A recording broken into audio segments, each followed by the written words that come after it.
Tant que vous n'avez pas configuré d'objectif, votre compte Google Analytics ne vous apprendra pas grand-chose.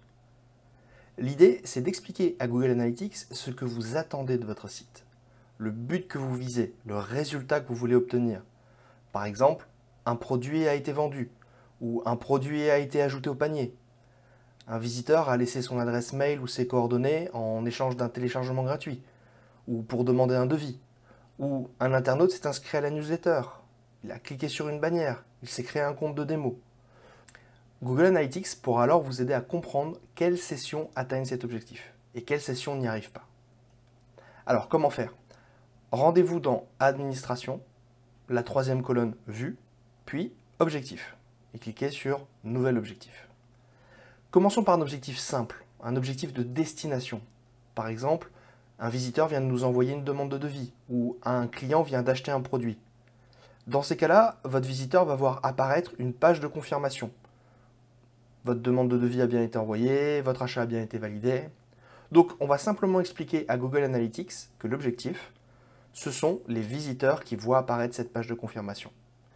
Pour ça, on va créer un objectif personnalisé. On va lui donner un nom clair, par exemple demande de devis. On va choisir le type d'objectif destination et on va simplement indiquer à Google Analytics la page de confirmation. Attention, ne mettez pas l'adresse complète de votre site.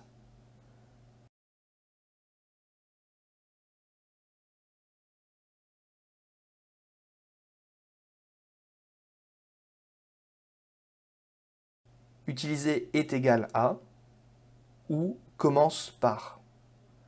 Au besoin, vous pouvez utiliser des expressions régulières pour gérer des situations un peu plus complexes. Ok, voilà pour un objectif simple de destination. Pour des objectifs plus compliqués, où vous n'avez pas de page de confirmation, par exemple, le visiteur a cliqué sur un bouton, ou le visiteur a commencé à regarder une vidéo, dans ce cas, vous avez besoin de créer d'abord un événement. Une fois l'événement créé, vous pourrez créer un nouvel objectif, choisir le type événement, puis expliquer à Google Analytics l'événement ou les événements qui doivent déclencher cet objectif. Par exemple, en fonction de l'action, le visiteur a regardé une vidéo, ou de la catégorie, le visiteur a laissé son email. Dernière chose avant de terminer, les objectifs ne sont pas rétroactifs. Si vous créez un objectif le 1er mars, vous n'aurez pas d'infos pour cet objectif sur janvier et février. Ne traînez pas à les paramétrer.